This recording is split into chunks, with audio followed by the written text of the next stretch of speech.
All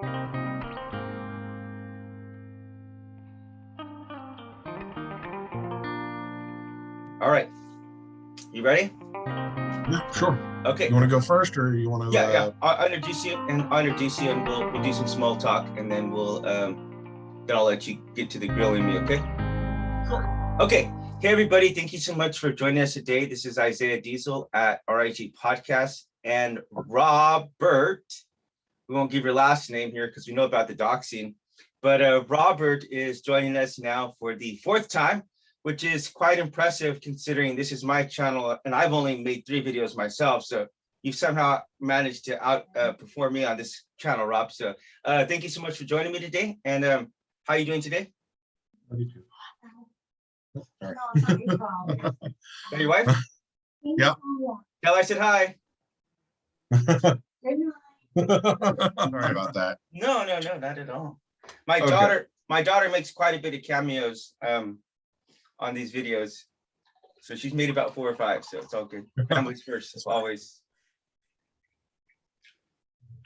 Okay, so Rob, can you tell me just really briefly about your little training exercise that you were just on, or what exactly was that? Oh, that was just the advanced leadership course for 42 alphas out at Fort McCoy. Sure. I am a 42 alpha with the Army Reserves. Been in that for about 4-ish years now. Before that, I was a trainer at Bliss. Reserves, then trainer, then back to reserves again. And before that, I was active duty for about 16 odd years. Time flies. By the way, does your wife give you a hug and tell you she loves you every day before she's going to bed? Yes. Lucky man. Okay, so Rob, so you've been on about, this is going to be your 4th time, and what has been your general impression about the conversations that we're having on here? Well, they're good. They're how shall I put this? They are engaging. That's a good term. And I think people who watch these hopefully can get something out of them if they're willing to listen. Sure. And are you familiar with the term doxing? Yeah. It's where you basically out somebody's name, address, job, unit, so on and so forth. What things that maybe they would prefer to keep private, just so people can harass them. Yeah, and actually, it's a low thing to do generally.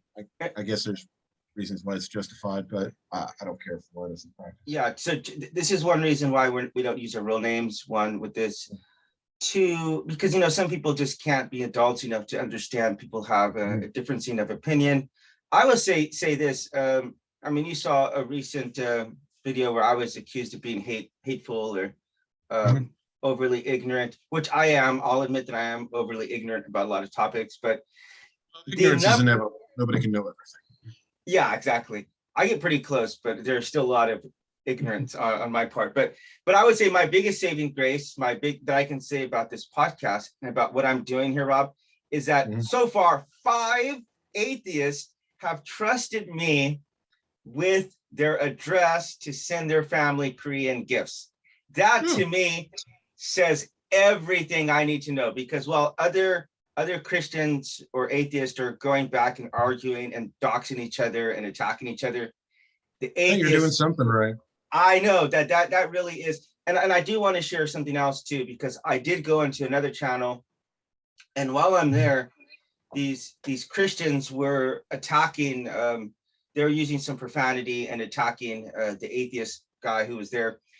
And I stood up and I said, hey, this is not right. This guy's an unbeliever, and you guys are just pushing him further away from the gospel. So I'm like, you guys should not be abusing him like this.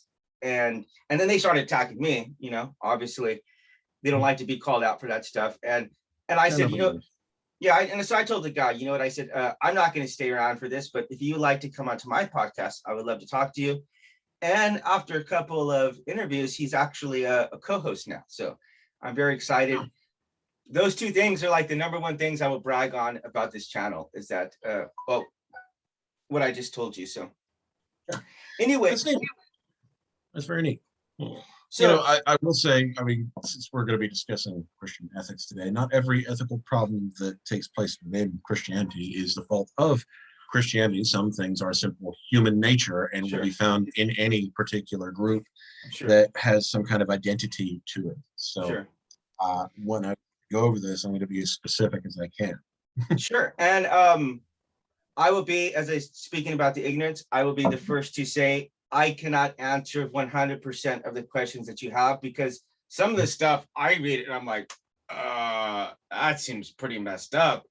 So it's like, I don't have the answers to every question. But that being said, I'm the respectful part of this podcast, the RHE, which is why it's first. It's like, I'm going to respect you enough to tell you that I don't know something, one, and I'm going to respect you enough to not BS an answer that I wouldn't find appropriate for myself. So there's certain levels of cognitive dissonance I will engage in. I mean, I'm going to be honest about that, because I think it's impossible to be completely consistent and completely logical and rational in everything that you do. So, you know, I don't have a consistent life as far as following everything that's in the Bible. I will be the first to admit that, you know, but on the same time, I am striving to be better. I'm striving to know more, and having these conversations has really helped me to see things from a different perspective. So I'm really grateful.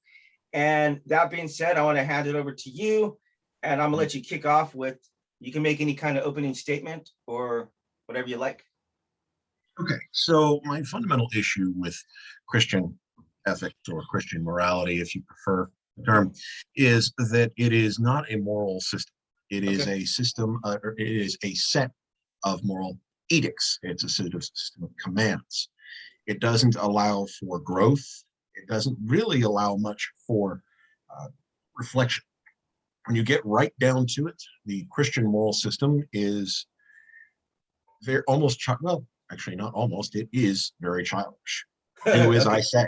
All right, do as I say. Obey or burn. Reward, punishment. These are the only tools it has.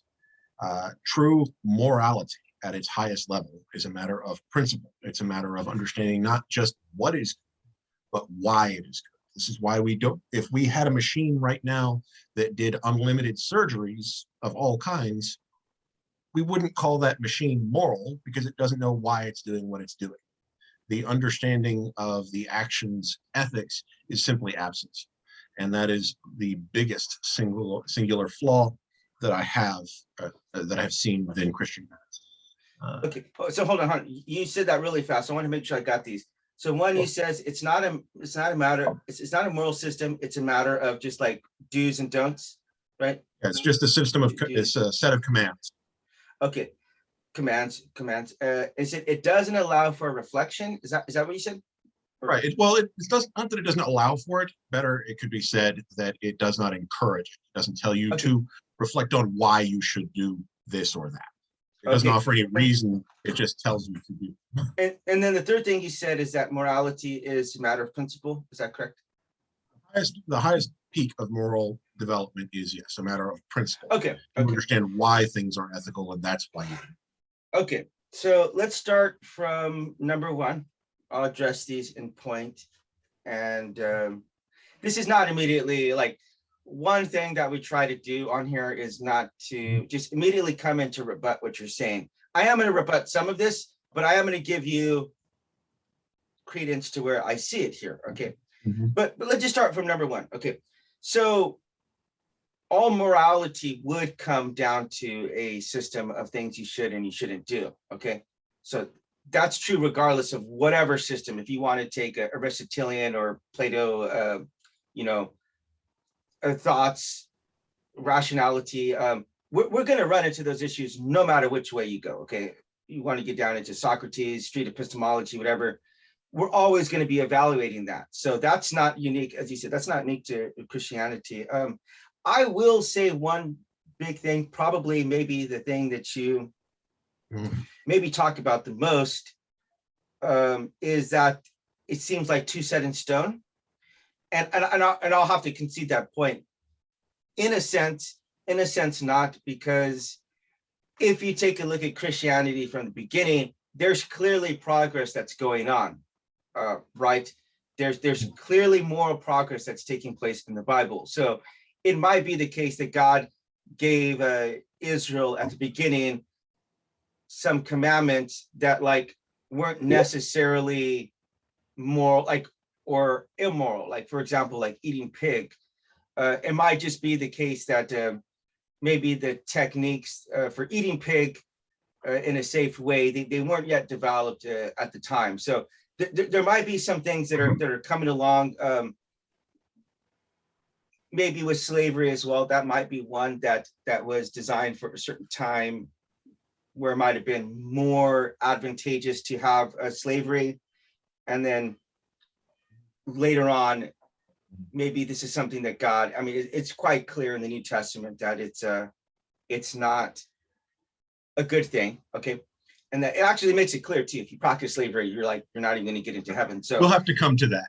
Yeah, we can get to that. But I'm telling the points I agree on. If you say either you're going to heaven or hell, that's like, well, really nobody ever thinks in those kind of terms. It's either like you're a saint or you're just a piece of garbage. So there's a lot of gray in between there. Like today, some Mormons are coming over. They've been coming over for the last 6 months, and I make them lunch, and we sit down and have talks. And they have a system that works a lot better than Christianity straight up, because after you die, there's still various stages. You can still get to God and such. So do you not count Mormons as a group of Christians? Well, we're making a podcast with them today, so that topic is definitely going to come up. But for the record too, here's another thing I'll say. These guys, I requested to do a podcast with them like 6 months ago, and they declined because they thought maybe I'm just going to come in and, try to disprove them, whatever. So it's taken about 6 months of having conversations with them and letting them know that I have their best interest at heart. I'm not just going to come in and try to contradict them or whatever. So today's kind of a big day. They'll be over in about 2 hours. Okay, so I will say this. I think you're on some good points here. I obviously think that Christianity is the most ethical system on the planet. Certainly more so than atheism, because in atheism, you don't really have any ethics to go by. It's just a matter of whatever each person subjectively finds for themselves. So I would say, in a sense, atheism is the least ethical system out there. Now, you are a wonderful person. I love you, Rob, but I'm not saying you are an unethical person, but you've derived some ethics that simply do not come from atheism. Maybe they come from your upbringing, or just because you're an overall good person. You have ethics, you have standards that you've made for yourself, but you could never project that onto another person. So, or another atheist, or another Christian, or whoever. You can say, I've subjectively chosen this for myself. And that's one of the most dangerous things about atheism. But okay, if you'd like to ask me some questions now, that's just some general thoughts about the first things that you said, but go ahead. Okay, so the first thing I want to address there, you said all morals come down to a list of things you shouldn't do. I actually do agree with you on that, but that wasn't what I said. I expressly said commands. It's authoritarianism. Okay. And that's where I take issue with it. Okay. Touche. Yeah. So that's the problem. I unintentionally strawmanned you. Okay. That's fine. It's an understandable mistake. No big deal. I just want to make that correction. Okay. So the next thing you said is more ethical than atheist. Well, I mean, atheism is just like not being a theist. Right. Atheism is fundamentally amoral. There's no system. Right. There's no set. You can't point at me and say, oh, I'm an atheist, so I believe this, that, and the other, and then look at another atheist and know, even in general, what they believe. Because when you're just being an atheist doesn't tell you anything else about correct. There are crazy atheists out there who think astrology actually works. They just don't think it has a spiritual component. There are atheists who, are fascists. There are atheists who are communists. There are atheists, who are Nazis. There are atheists who are all kinds of different things. Just being an atheist says nothing about your ethics. Correct. So there's no. Once you are an atheist, that means you just will develop a moral system that is not based upon a deity. Sure. You may base it off of your culture, which in this case, I mean, I grew up in the US, so we have a very heavy Christian influence. But that may be completely rejected and you embrace something else instead for different reasons. Now, I would say that as an atheist, you are more likely to be a moral person than if you are a Christian, which a lot of people won't like. But the fact of the matter is, whatever your ethics are, at least you know why you have them.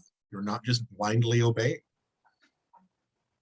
So, hold on. Let me interject there for a second. I usually like to let people finish, but I am just going to come in because go ahead. You said that you're more likely, and I would say in a sense yes, but in a sense no, because you said you're more likely to be aware of that. You're assuming again that people are capable of reflection to even understand some of the underlying reasons why they're doing stuff. So I just released my second book. I'm nowhere in the relative arena of you because you reach like 2 books a month or whatever. But I did release my second book, and I'm going to show you. Congratulations. Thank you, sir.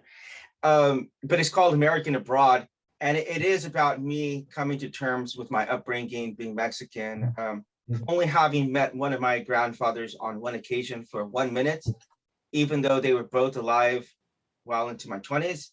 So understanding all this baggage and cultural baggage and ethnic baggage, all this stuff that I've had to deal with being a Christian, then being an atheist, then finding Jesus Christ again. So, but I have said this, if you listen to the conversation that Darrington and I had, which you met Darrington, when we're still manning each other's arguments, I said, look, I do believe this.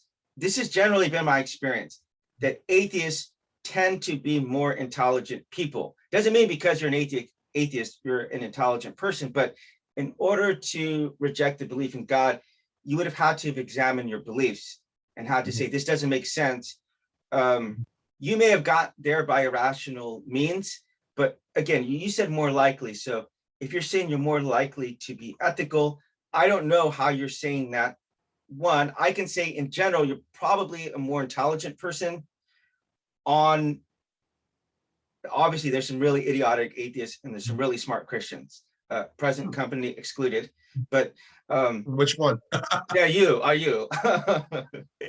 But sorry, we take some fun digs at each other here. So, but so I can say that about the intelligence, because if you're going to reject that there is a deity, you're going to have to at some point get into physics and logics and start to examine how things could come about without a deity.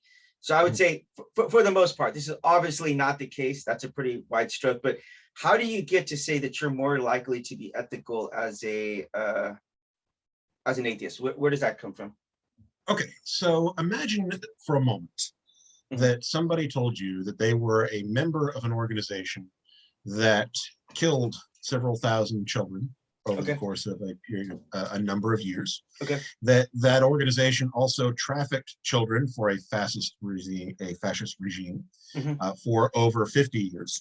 That this same organization kidnapped the children of single mothers for an extended period of time, as well as has had and continues to have an ongoing process of decades of child sex abuse cover-ups. Yeah. And that person said, I am proud to be part of this organization still today. Would you think they are an ethical person? Okay. There's some nuances. There are some nuances in this. Let's say for example, these things happen. Say for example, in the distant past, and these things have been addressed. No. This example, present day. Let me finish. The point is, there's some nuances there. Okay, so if you're going to say that one off the top, okay. So and they're bragging about something like that. There might be something in which you're engaged in some kind of cognitive dissonance. For example, you might say something similar about the UN and understand that the UN has done a lot of those kind of things that you're talking about right now. So that's not a private club. Okay, if you're working for the UN, you're under contract. Robert, let me finish, please.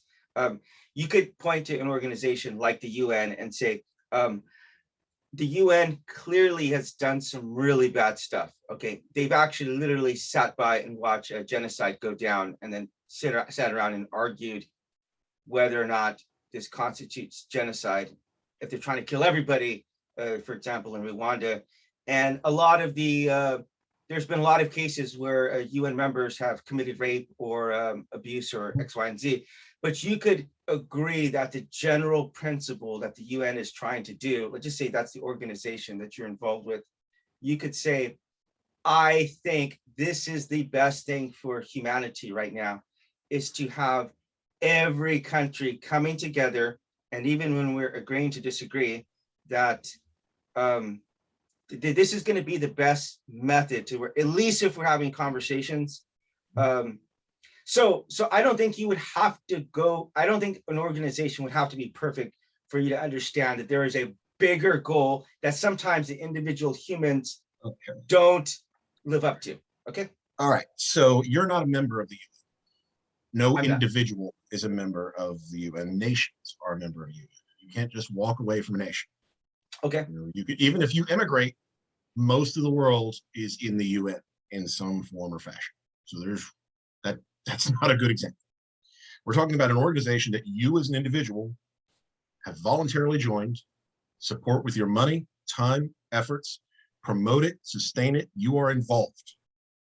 That's what I'm talking about. Robert, if you are a person in such an organization, knowing exactly what they have done and continue to do to the present day, are you ethical if you remain a part of it? That's a very simple question. Yeah, I said it's a little bit more complicated. Robert, you're ethical. Okay, Robert, you are ethical and moral for the actions that you do. Okay, not for the actions. Robert, you are an ethical person for the actions that you do. Okay, like giving money to that organization.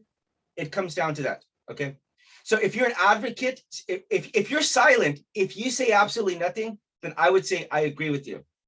I would agree with you. If you stay silent and say, I'm going to go along. Now, if you're someone who's trying to reform, if you're someone who's trying to hold these people accountable, this is what I'm saying. You're trying to paint with such a broad brush right here. I'm telling you, there's a lot of things to just consider. Okay. This isn't that complicated. So, Robert, I could make the same exact argument and say, you're an immoral person because you've gone along with the system that is in the last, in 70 years alone, killed 100 million people, which is not even relatively close to, which is not even. I can't leave a nation. I can't just quit. I'm stuck. So I'm talking about atheism. What atheism isn't a system. Atheism is not a system. Atheists have done. Atheists have done. So atheism is not a system. Okay. It's not a thing you join. There's no papal atheist that I'm obligated to follow. Yeah. And there's nothing about atheism that makes me do anything or makes me part of anything. Okay. I'm just not a theist. But that's what I would say. Here is, it's a very simple question. If you are donating money and time and effort to an organization that has done and continues to do these things, are you ethical? Again, you are ethical for the actions that you personally do, Robert. So if you're holding these people, just to clarify, when you say you're ethical for the things you do you mean ethical or unethical? You're saying you're either ethical or unethical according to the things that you do. Yeah, or you could say moral, because everybody has ethics one way or the other, right? So if you do this, are you? What are you? Are you ethical or unethical? I've explained it. You're trying to put them in the most extreme black and white situation. I'm telling you, there's other things to consider in this, Robert. It's not just. No, there's not. Yeah, there is. I've just made it extremely clear to you. This is the question. Are you ethical or unethical for supporting this organization? Now, if you're going to ask my personal opinion, I do believe, I believe you're referring to the Catholic Church. I do believe that they have done enough things that I think if you had a very strong moral compass, then you would leave that organization. I will say that personally. Okay, so let me ask you this then. All right, you would agree that leaving that organization, and this does not mean you'd stop being a Christian. This means you would stop supporting the Roman Catholic Church. Sure. All right. Sure. Okay. So roughly 34% of the United States identifies as Roman Catholic. Mhm. Okay. That's pretty big. All Yeah. right. Mhm. They're well aware of everything that this church has done and continues to do. And yet they're still on board with it. Mhm. Now, let's go another step. We're not done. We just finished with Catholicism. Okay. Now let's look at Protestantism. Okay. Now, I once challenged people to go on to one of those hate group tracking websites. Mhm. I can't remember the name of it offhand. Pretty well known one too. If I remember it, I'll come back to it. And try to find a hate group in the United States that was not religious. You know how long it took to find one? An hour. Uh-huh. Now, if you want to go to look at the laws that the United States has passed or pushed or policies that it has endorsed, Christians, Protestants, and Catholics alike Mhm. have been on the wrong side, majority, on almost every single issue. The majority of Christians endorsed torture. All right. That's a Pew poll. All right. The majority of Christians opposed giving gays the right to marry. The majority of Christians are the ones, or sorry, the majority of hate groups are comprised primarily of Christians. The majority of domestic terrorists in the United States identify as Christian. These are not subject to debate.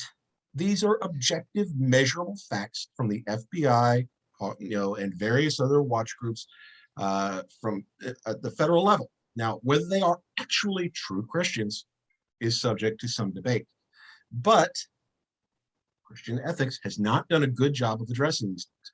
The Southern Baptist Convention could not even manage to pass condemnation of white supremacy. It almost broke them over it. Okay. These are the facts of reality that I'm living in. So I think if you are not part of any of that, you're more likely to find a better ethical system. Okay, I can understand the point that where you're going with this. You could say something like, well, Adolf Hitler was a Christian, and he was going along. I don't think he was. Okay, hold on. Rob, let me finish. Please don't interrupt. This is a rule. Just let us finish. So you could say that, and you could say that maybe Donald Trump was Christian, but you got to understand something, that there's people who literally exemplify the 180% degree opposite of what the system is espousing. And you can understand the utility of it, though. Okay, you can understand if you're Adolf Hitler and you're around a bunch of Lutherans and a bunch of Catholics, why you can't just come out and say, hey, I'm an atheist, or I support this system that is totally contrary to everything you believe in, and think that everyone's going to come along with you. You know what I mean? You got to understand, like someone like Kim Il-sung, who's an atheist, might go to church with his mom and say, hey, the way that this preacher's up there and is adored by people, like I could hijack that. I could hijack these songs, and I could make a country where people are worshiping me in the same way they're worshiping Jesus. You can understand why someone like Jim Jones, who was an atheist as well, like was he? Yeah, he was an atheist, but he had I don't think he actually was. He was an atheist, but he had the same exact experience where he was brought to church, seeing everyone jumping around, clapping, and the adoration again of the preacher, and saying, hey, I might not believe in Jesus myself, but I can hijack this and I can get people to go along with whatever I'm saying. I could propel myself to being the next Jesus Christ and having that kind of reverence. So there's utility inside of religion that I will agree with you. Like, shutting off your thinking and going along with stuff is dangerous, dude. It is. I have a lot of faults for the Christians who went around with Trump, or even my Catholic friends who continually. So I think you're on the right track there. I do. Yeah. So there's no idea to what you're saying.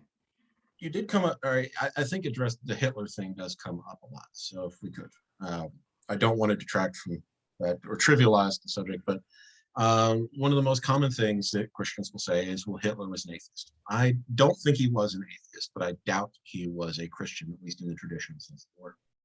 But the argument that he was an atheist is not the own that many Christians think it is. Because essentially what they're saying is that Hitler, as an atheist, wanted to do all these terrible things to Jews and everything else. So what he had to do in order to accomplish his ends was convince a nation full of people that he was a Christian in order to commit mass genocide. That's not the own the Christians think it is. That's a total self. Well, so okay, sorry. The Hitler thing, I really wish Christians would stop bringing up, because aside from the fact that he was never an atheist that he ever expressed, saying that he had to pretend to be Christian to commit genocide is not something that supports Christianity. I doubt the whole thing about Jim Jones being an atheist. I looked into that a while ago and couldn't find 100% true. anything. I couldn't find anything on that. I guess it's possible, but I don't know. For the record, yeah, he was in contact with Russia and North Korea, and he was an atheist communistic. So he built an actual atheist communistic society, bro. So that's pretty. I don't recall anything particularly atheistic about that. He had odds with the U.S. government, which would necessitate dealing with Russia if you wanted to get away.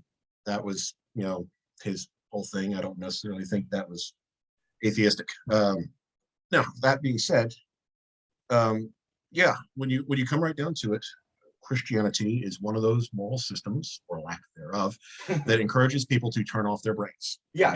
Obey. We can find common ground there. Yeah. So I'm not going to say every atheist is ethical. Obviously, I don't think that they are. Sure. But I think if you begin with the concept of moral reasoning and asking what makes something ethical, asking what makes something moral, asking what those even mean in the first place, you will come to a reasonable moral position that allows you to live cooperatively and safely with your fellow man with a reasonable grasp on why you should do so. Christianity, I have observed, doesn't do that. Not much anymore. Okay, so imagine this for a second. So recently there's been a push to defund the police in America. And obviously that's probably the worst thing you could possibly do, because if you know anything about human nature, if you remove the idea of a punishment, people are going to do stuff that because there's not going to be any inhibitions behind it, right?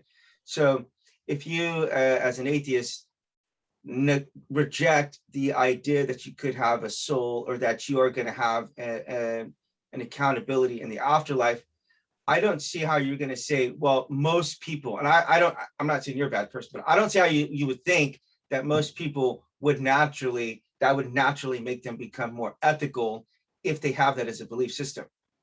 So I won't say that it's natural that you would. I think, of course, that you have to bring children up. People have to be taught. People have to learn to reason. It's something that we all need to do. If you just drop somebody into this world, teach them nothing, they're not automatically going to become ethical people. Certainly not. And I'm not saying they would. But if you start by asking questions early on, they will answer their own questions over time. Now, as far as defunding the police, the story behind that is not, oh, we don't want any cops. It's, we don't think cops should have MRAPs and military equipment. Okay. A lot is spent by police departments on this crazy, outlandish tactical gear that encourages more violence than it will ever prevent. There's not many situations where a police department needs an MRAP, which is just this massive wall of iron, basically. Yeah. The militarization of the police has been an issue for decades. Right. It's come to a head with some of the more recent actions, but it is a problem. And that's where the whole defund the police comes from. Not get rid of it, but fund it for policing, not for war. Right. And I would say this kind of tongue-in-cheek, that Korea, I live in Korea, but we don't even have a police system here, right?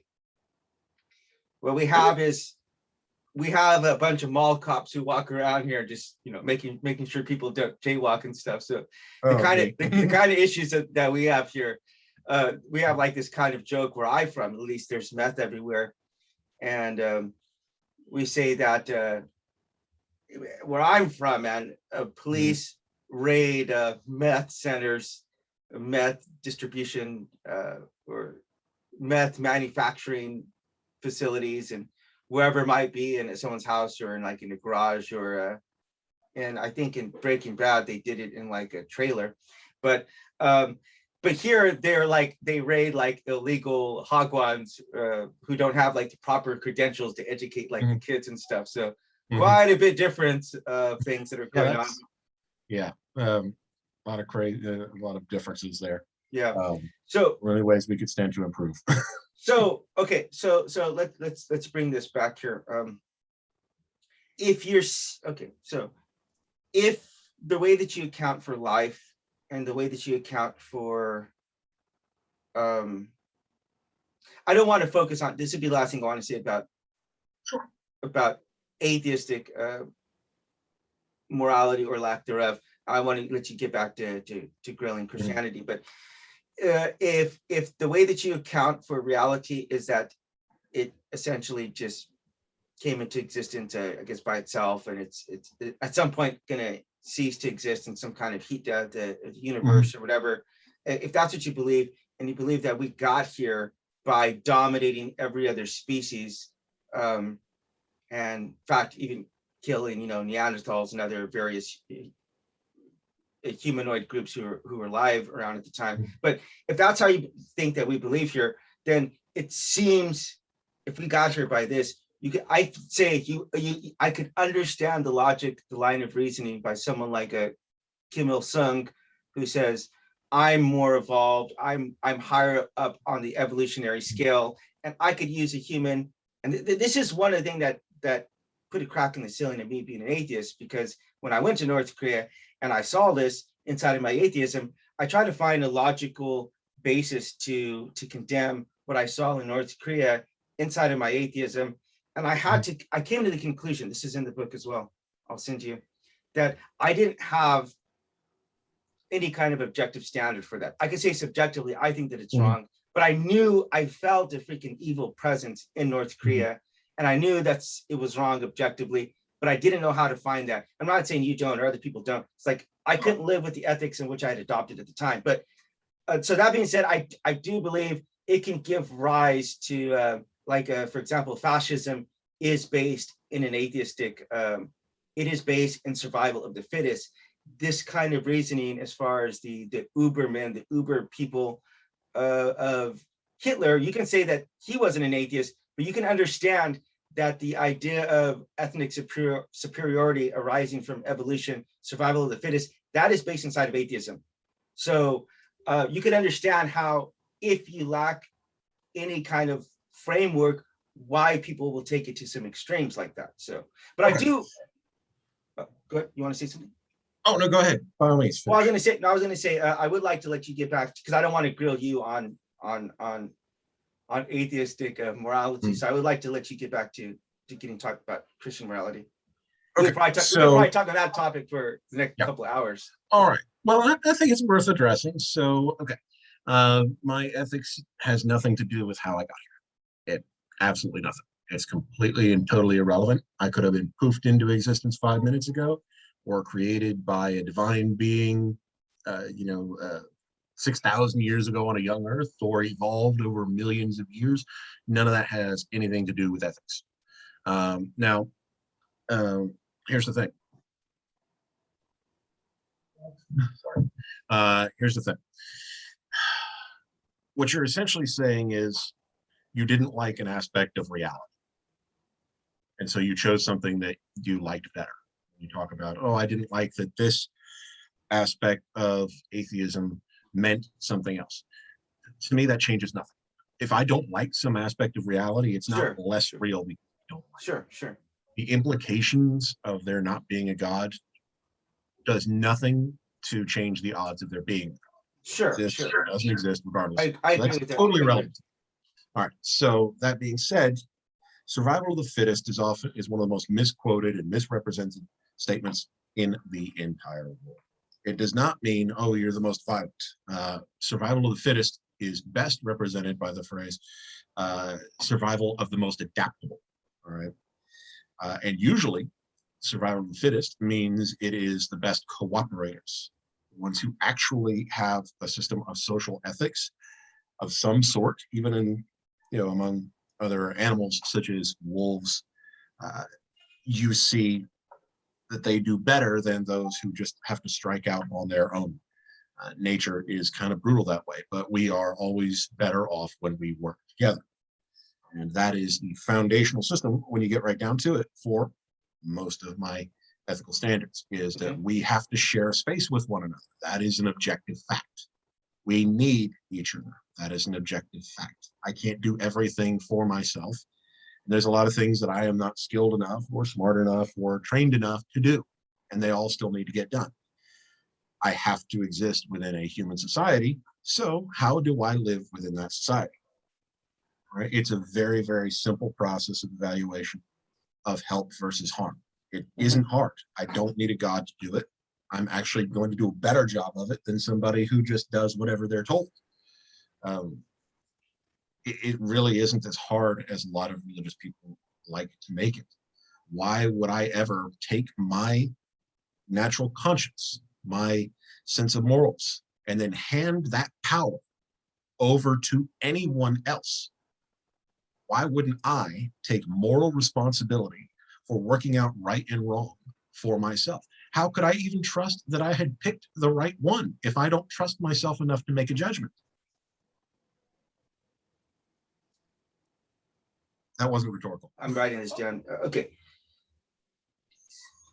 Okay, so a couple of things that you're saying here is just you're represented very inaccurately. Okay, so one, I did not say this, that like the reason why I chose to become a Christian was at all based inside of what I experienced inside of North Korea. Okay, so I didn't like, as you said, I didn't like that thing. It didn't say that atheism was wrong to me. Okay, or it didn't say atheism was wrong or atheism wasn't true.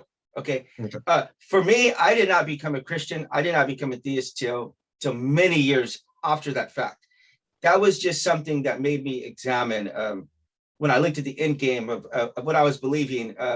I said, there's something wrong here. So I started to evaluate that. Now, I can't speak to everyone else, because most people do wind up becoming Christians inside of pews or whatever because of family relations. They're afraid to leave. I know you've got some of that. Yeah, I know you've gotten some of that yourself. So it's hardly even consider that a decision whenever you say trusting to make the right decision.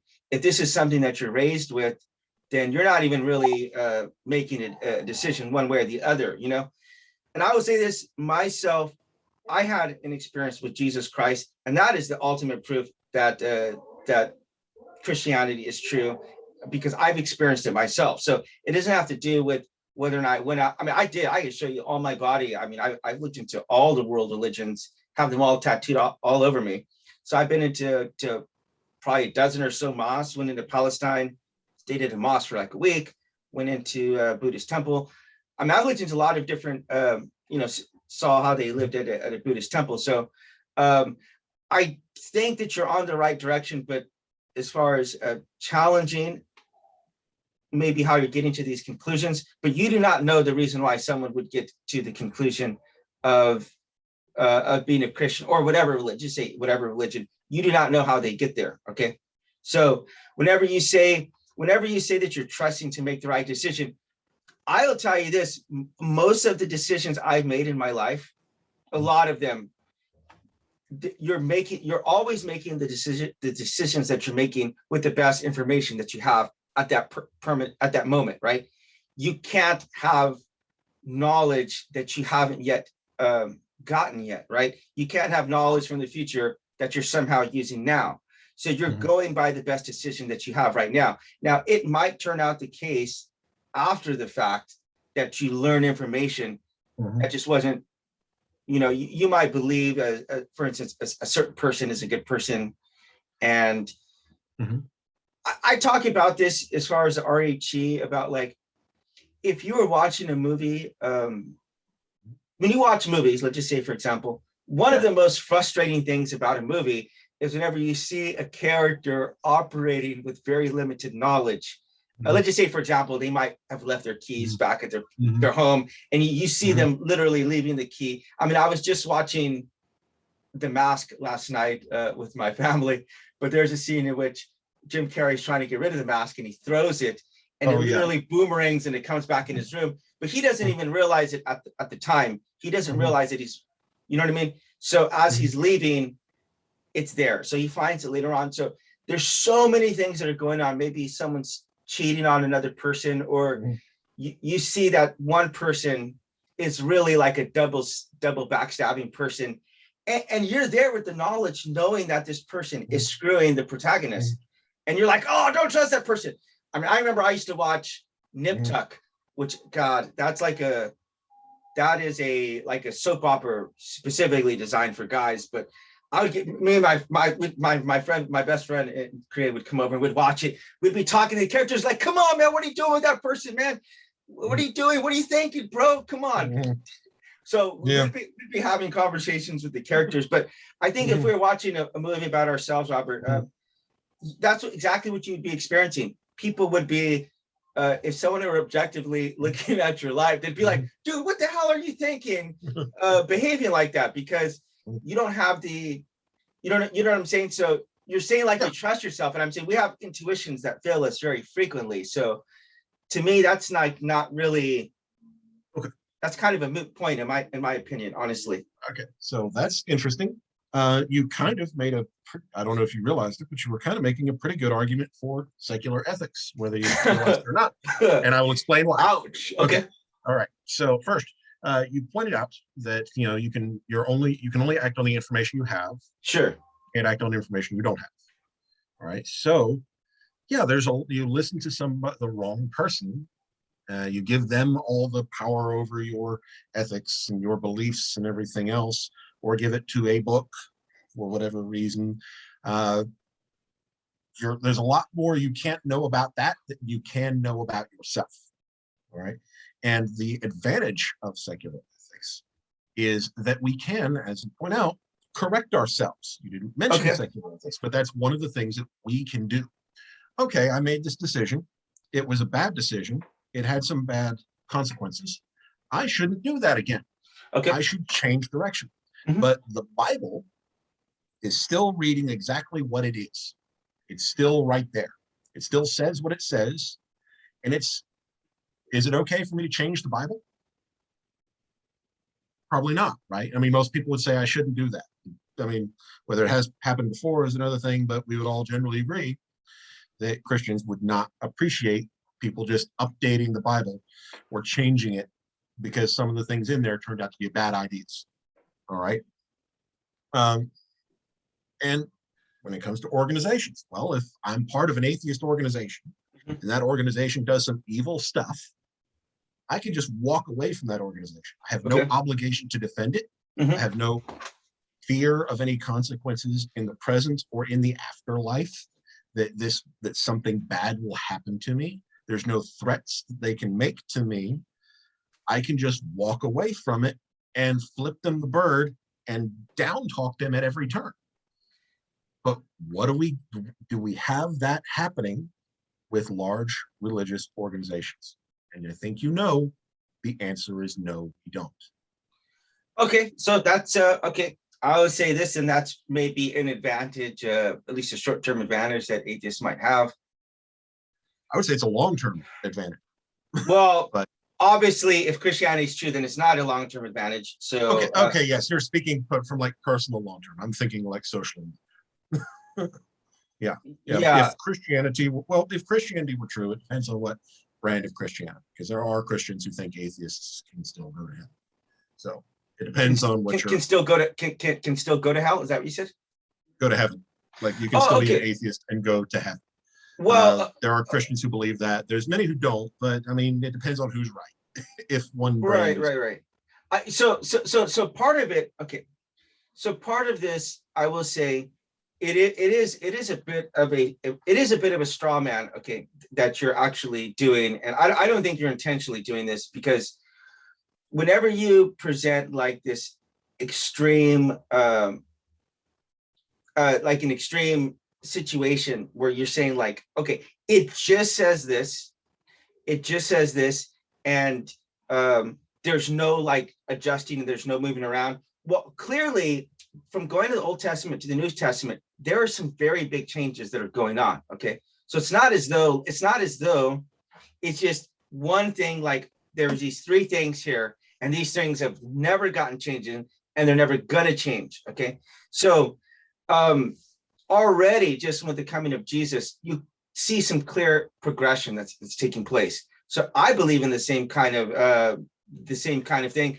And for the record, I definitely, it's so beyond clear in the Bible that one, there's going to be a lot of Christians who wouldn't get into heaven.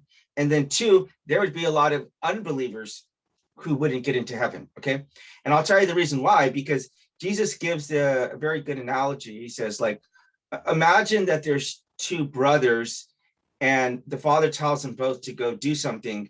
And one of the brothers says, I am going to do it. And the other brother says, I'm not going to do it. And then the brother says, I'm going to do it. He doesn't wind up doing it. And the brother that says that I'm not going to do it, he winds up doing it after all. So Jesus asks a rhetorical question here. And he says, well, who do you think is more justified in this situation? And it's obvious. It's a rhetorical question. You don't even need to answer it. They did answer it, but you don't need to answer it. It's clear the person who's doing the right thing is going to be the person who's going to wind up, who's going to be justified, as the Bible says. So there's that too. You have the case of the Good Samaritan parable, which I do want to tell you this. I've been actually to Jericho, which is the historical backdrop of that story. And I do very well believe that, one, this is actually a true story, because if you take a look at Jesus' parables, he never gives like this person is going to like this town. So it's the only time he says where this place is going down. So I totally believe that it actually happened. One, and it could even be the case, and this is pure conjecture on my part, it could even be the case that this was actually Jesus who got beaten and robbed, and a priest came and walked by him, and a teacher of the law came and walked by him. And it's a person, it's like the Muslim would be maybe like a trans person or something, a gay person who would actually come help him in a situation. So it's like just having a title on you means absolutely nothing inside of Christianity. Like just saying I go to church. Agree with that.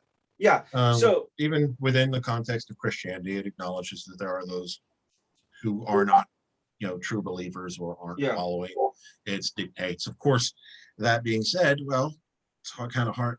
God isn't down here telling us, hey, this denomination is right. This person has got the right interpretation. That person has the wrong interpretation. So at the end of the day, it ends up becoming a crapshoot of which flavor of Christian you're going to be. Hopefully you come up with some good conclusions and are socially positive and everything else. But a whole lot of them can become absolutely horrible. And that's why we end up with situations that we do. Because it makes it easy to be horrible and feel morally justified in being so.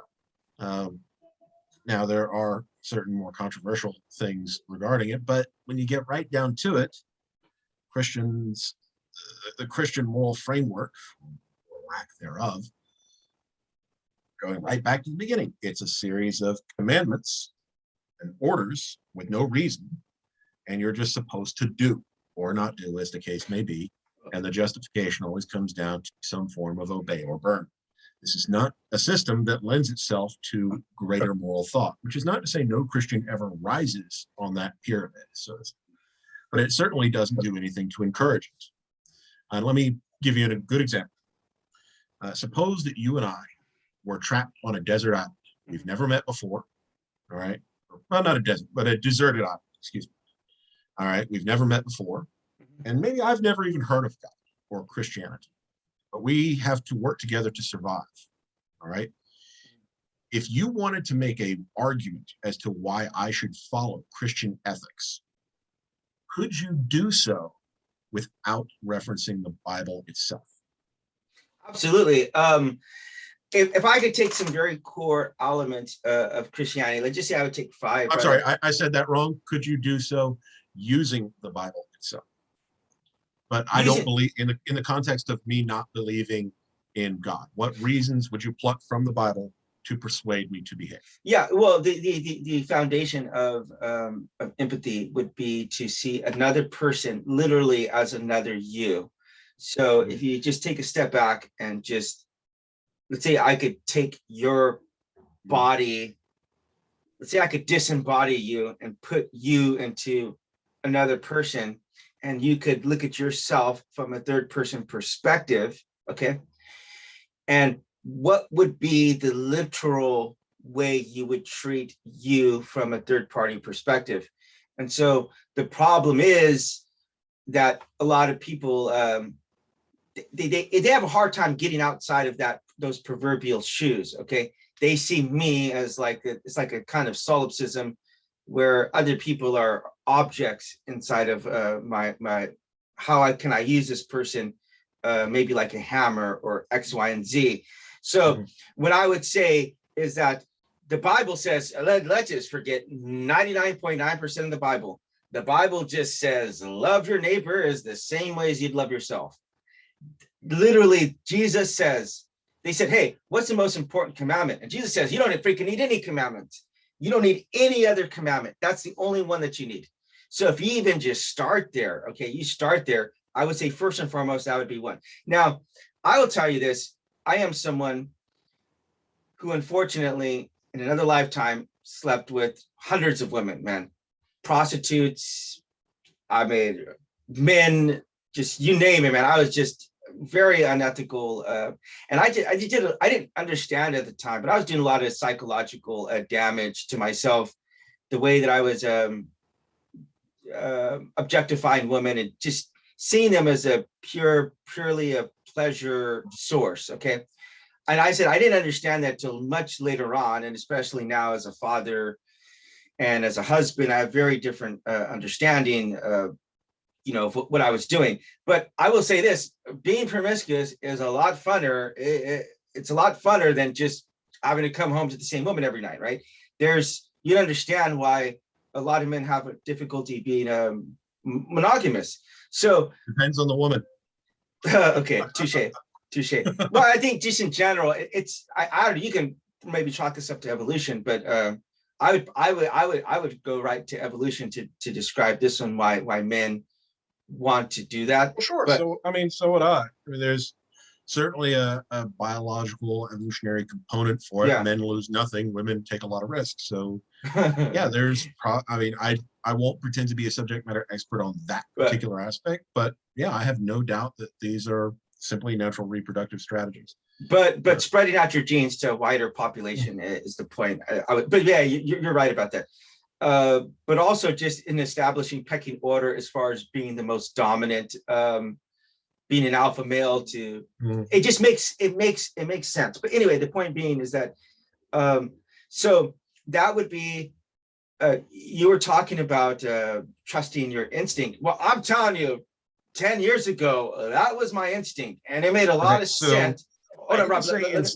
Let me finish. You were talking about trusting what you think is. Maybe I was wrong. Maybe I misquoted you to say the instinct, but trusting what you feel is right. Okay, and I'm telling you, I've been mostly wrong prior to the point, and even as a Christian, it's like I became a Christian and I never slept with another woman again, or like I never watched pornography again.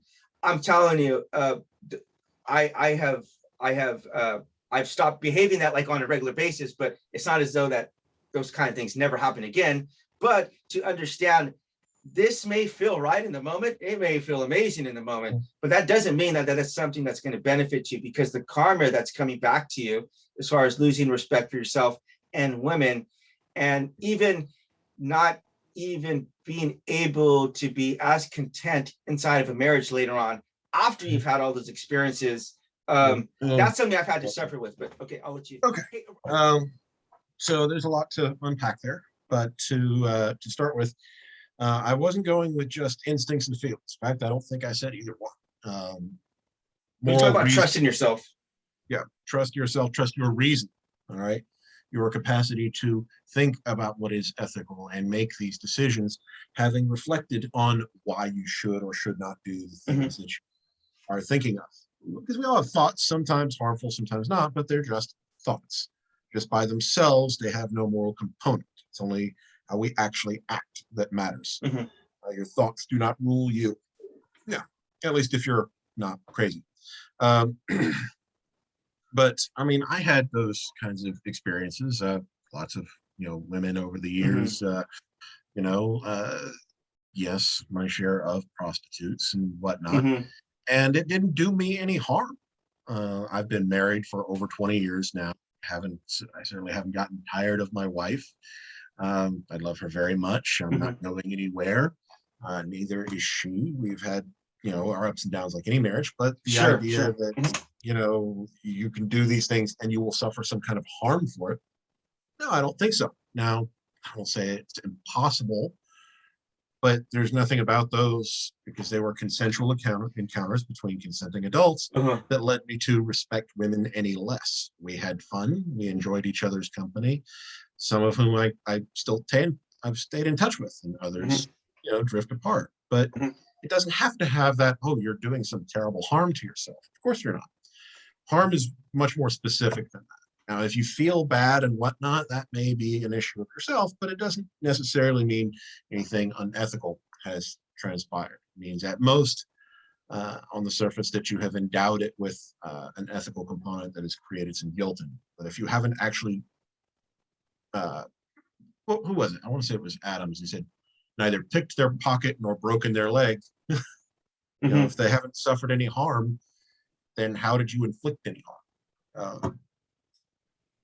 So Well, I don't. I mean, we could probably spend the next hour talking about that one by itself. I don't want to get caught up on that one. yeah, that's a whole other I will thing. say this, but But I I will thought it say was this. worth pointing out. So I will say this. Well, if we just take that, okay. So what winds up happening as a result of lots of sexual encounters is lots of people wind up getting STDs, wind up getting in relationships, or uh, they wind up having emotional attachments. Let's say, for example, in if you're merely thinking of this as which is what you would inside of evolution, as a merely like means for reproduction and a biological process, you remove a lot of the emotional side of it as well, and don't understand. I think, especially in the moment, that there's not a recognition of what like the sacredness of it, and that it should be. And again, you could literally implant chips inside of people who are going to kill them as soon as they have premarital sex. And I guarantee every weekend you're going to be sweeping up dead teenagers, because especially when you're at that age, 16, 17 years old, there's no way. Have you ever heard of soaking? No. When you do the thing with the Mormons, ask about soaking. Soaking is a way around having sex while still having sex. Where Oh, they like putting insert, the tip. They insert, but then don't move. That's literally. That's it. That's Wow. soaking. Wow. Yeah. The Or thing, people will come up with some okay, crazy off the wall rules. Like, sex can have a lot to it. It can be yeah, very sure. emotional, or it can be very mechanical, or it can be just a pleasurable thing that you do and everybody walks away happy. Mm-hmm.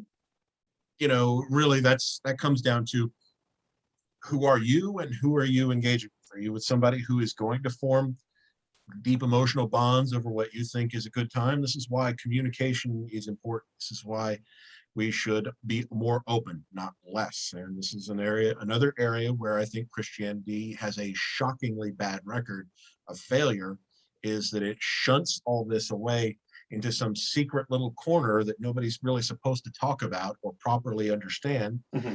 And it comes as no surprise that the end result is frequently very unhealthy relationships, very unhealthy marriages, very unhealthy sex lives, and everything else.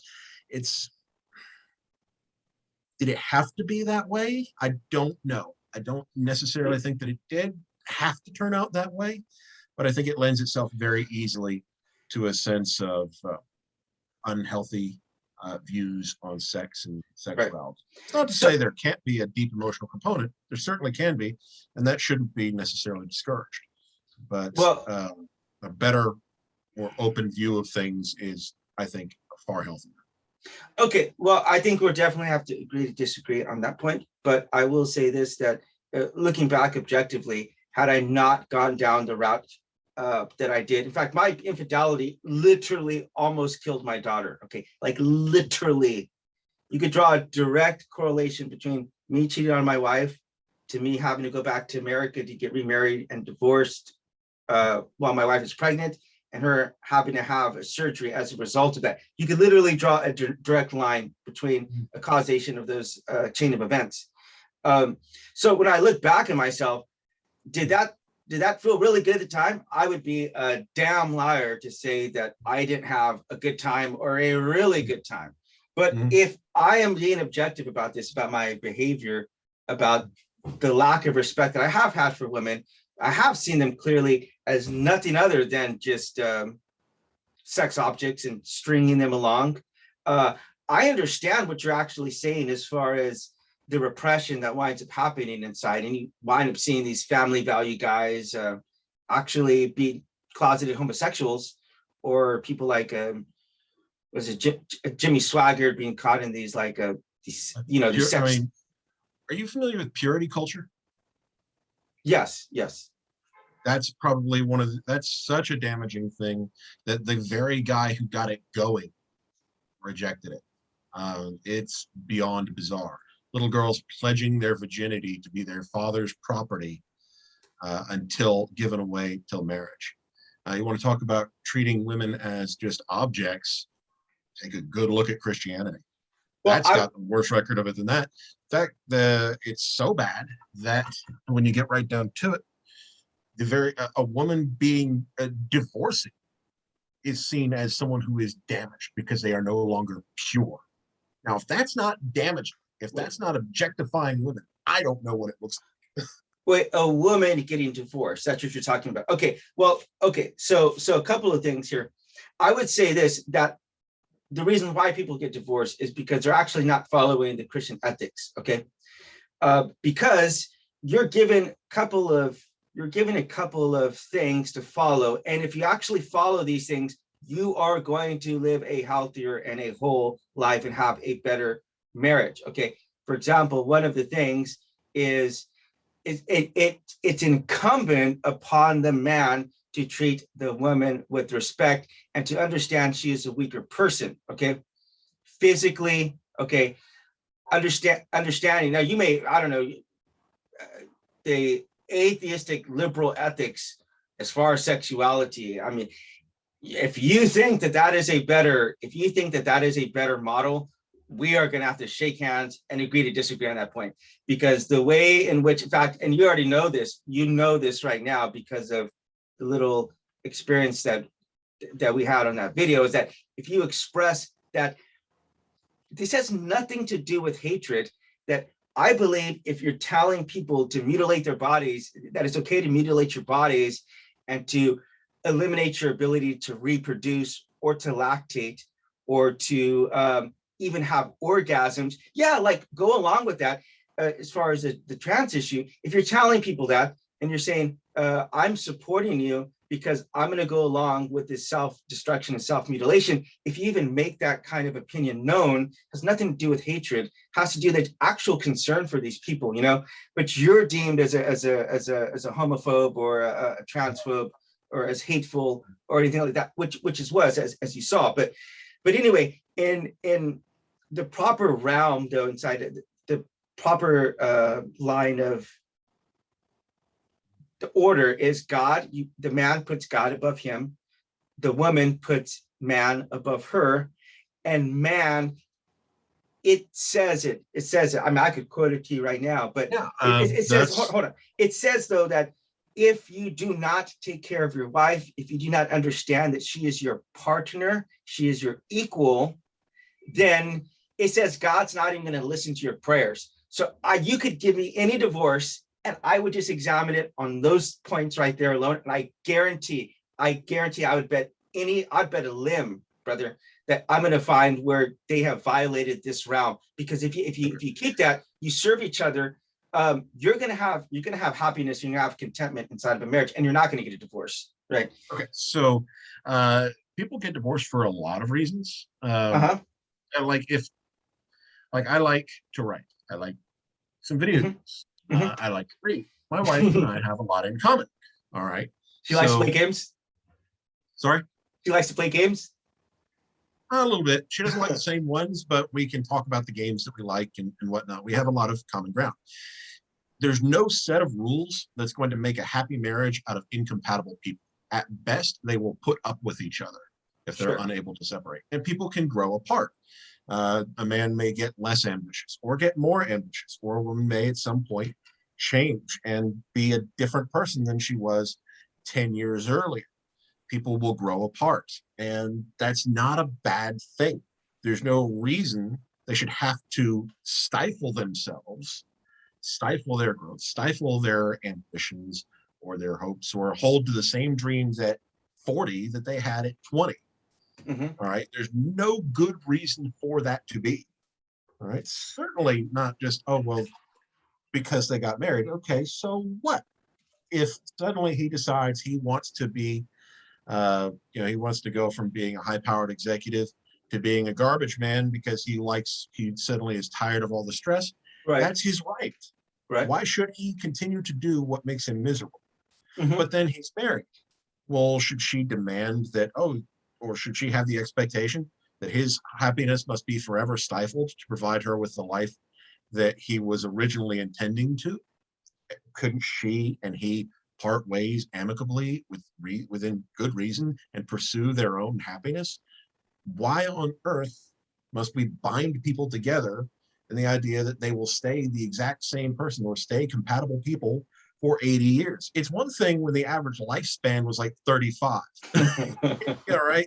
But now Touche. when you're going to live for another average of 60 years, that's a lot to expect out of people, especially if people can live independently. And I certainly take issue with this idea that marriage has to be a hierarchy of authoritarian dictates where one person is in charge. And we know, as fact, even according to Christian sources, that there is an epidemic of spousal abuse within Christian marriages. And Okay. this happens precisely because it creates a hierarchical mindset of I'm the boss. That's not a good Okay. mindset to go into a marriage. You That's just described it as a hierarchy. That's not a yeah. matter of pay. That's You literally what you just said. you literally did not listen to what I said because I Said said God, yes, man, man. wife. Okay, yes. And what I said was that if you abuse your wife, God is not going to listen to your prayers. So everything you just mentioned, as far as spousal abuse and as far as all this X, Y, and Z, you literally did not take into account what I actually said. So That changes nothing. That it literally actually, changes no, nothing. it And I will literally tell does. you why It for literally two does. reasons. It literally Look, does. I will tell you why for two reasons. Number one, Jesus was explicit about when someone could get divorced. In Okay. no uncertain terms, Okay. Jesus himself said the only reason to get divorced is sexual immorality. That's it. Okay. All right. Not he's making me miserable, not we are no longer compatible, not we no longer love one another. If we listen to Jesus, people would have to stay in miserable arrangements or dangerous arrangements for life. In fact, it wasn't that long ago a major Southern Baptist leader, I can't remember what his name was offhand, finally was dismissed after decades of telling women to stay with their abusive husbands because of that reason. A hierarchical structure is rife and ripe for abuse. Now, somebody's happy that way, that's fine. People like all kinds of things. But this expectation that women must serve the man, must be beneath him, is nonsense. Okay. Are you finished? Yes. Okay. And So so is my coffee. you want to re-up? Yeah, do you mind pausing? Yeah. Sure. Let's re-up. I'm out of coffee too. I'm surprised you're having coffee at 9 o'clock at night. I mean, it's only 10:30 here, so I'm fine. But are you gonna be all right? Yeah, it's 9:30, but it takes a lot of caffeine for me to go to sleep, or for me to stay awake. Okay. So okay.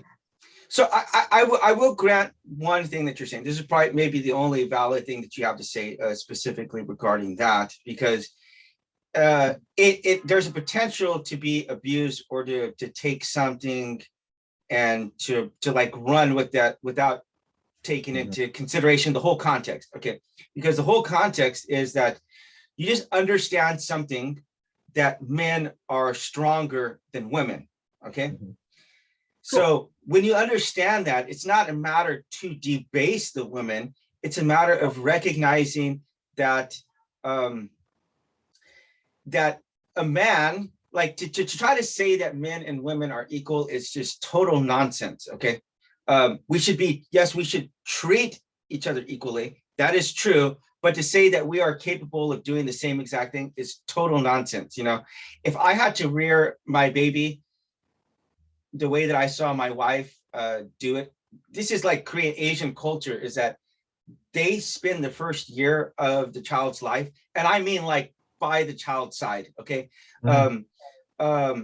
My wife, for example, I swear to you on this, for 4 months would not leave my daughter's side, like not even for like 30 minutes, not even for an hour. And I was begging her. I'm like, here's $100. Like, go get your nails done. Go get a massage. Go see a movie. Like, she would not. And finally, I think about 4 months, I was finally able to get her to go for 2 hours and spend some personal time, you know? And I think maybe like around like 6 months, I was able to convince her to go to like a hotel and just chill. You know what I mean? I'm telling you, if I had to do that for 2 weeks, that baby would have been dead. Like that baby would not have survived. So if not out of pure negligence, maybe me just murdering the baby. Like, what do you think happened when the most common cause for women to die was death in childbirth? I mean, what do you mean? Well, like if the mother dies in childbirth about 50% of the time, I mean, they might have a sister or remarry. Yeah, exactly. But you're still going to have a guy being heavily involved in the upbringing of his child. This idea that you couldn't have done it, I think you're underselling yourself. No, okay. And the idea that, even the idea that most women could do it. I mean, I know enough women to know that some of them definitely couldn't and wouldn't, and are happy to be touche. Good point. Valid point.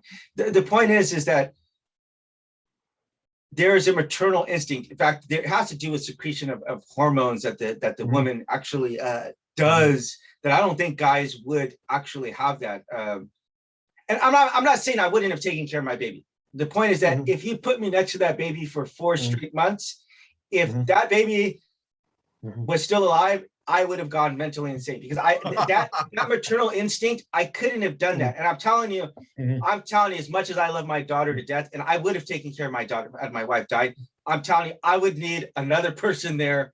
In fact, you know, to tell you something amazing, the South Korean government for 2 weeks, because, you know, I mean, maybe you probably know this, that there's a very low birth rate inside of South Korea. South Korea, yeah.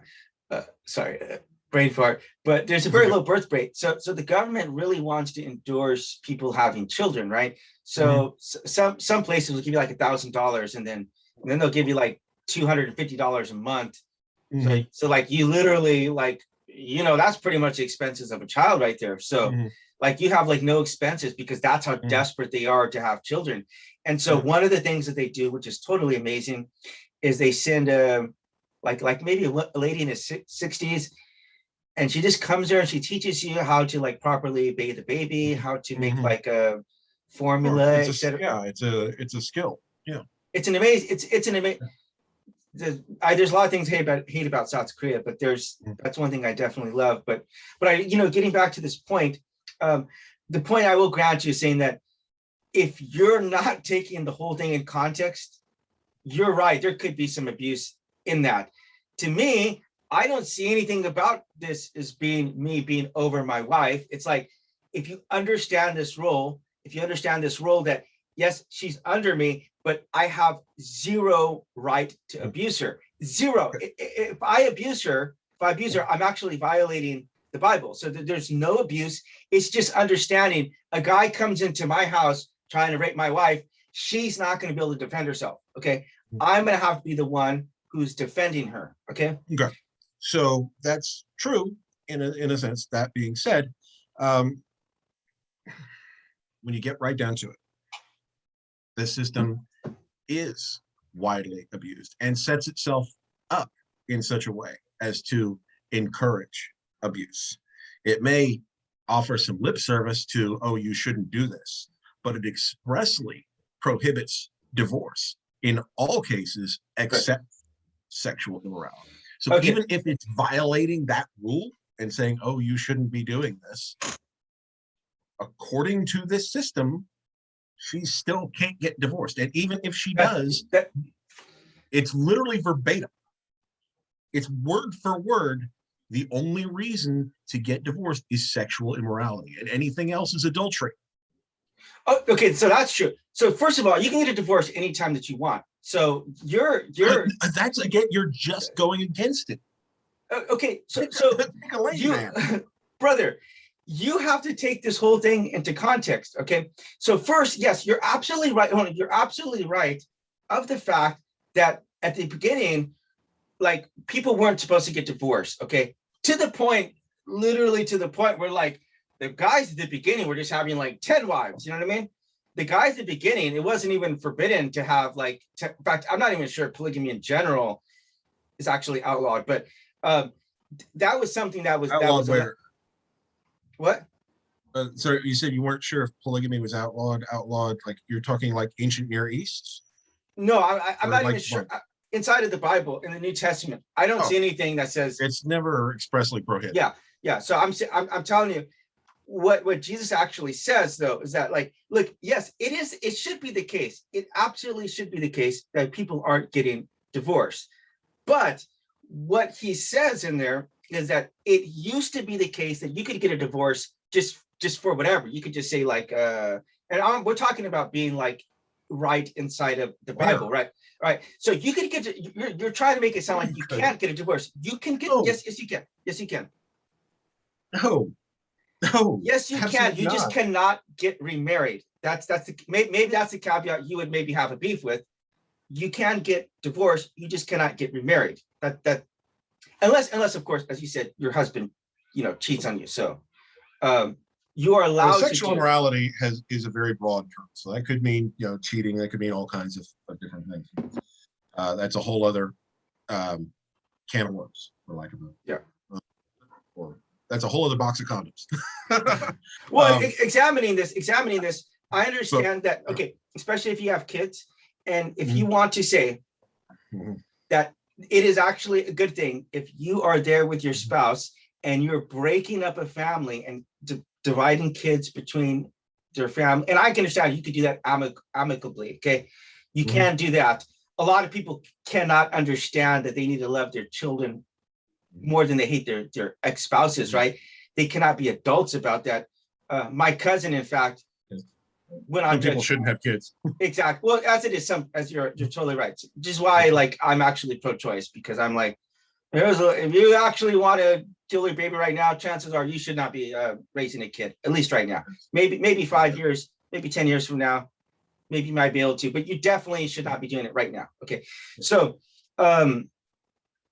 So the point, no, that actually, but yeah, so the point is having a marriage, stay together, and say that the Bible actually talks about, like, literally the reason why it's so important, bro, is because it says that the relationship that we have between God is like a spousal relationship. Let's say like God is like our husband. We're clearly the weaker person. And we stay through it thick and thin, and we help each other out through the way. Now, you mentioned a lot of other stuff as far as careers and growing and changing and et cetera, et cetera.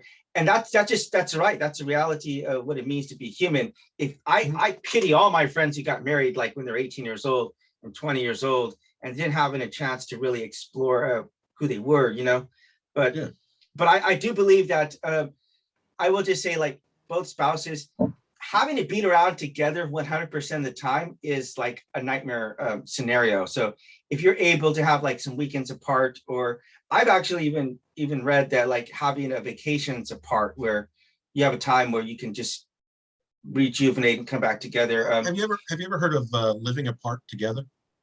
I've heard of it. Yeah, I've actually heard two houses next to each other. Like that would be amazing.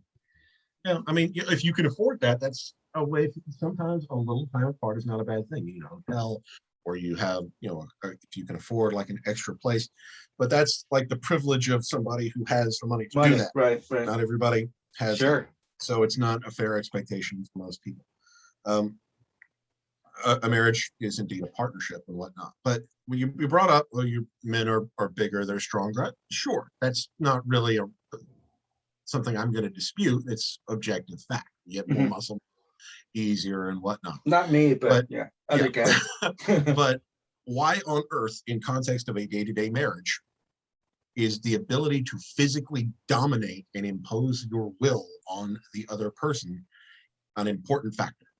Well, so I'm not okay. So there's a psychological element of this as well. Like, let's just say, for example, a woman is walking down a dark alley. Okay, there is the physiological, which she's not going to be able to defend herself, but then there's also the psychological element that they're not going to be able to defend themselves. So there's a psychological element to it, and then there's also an emotional element behind it as well.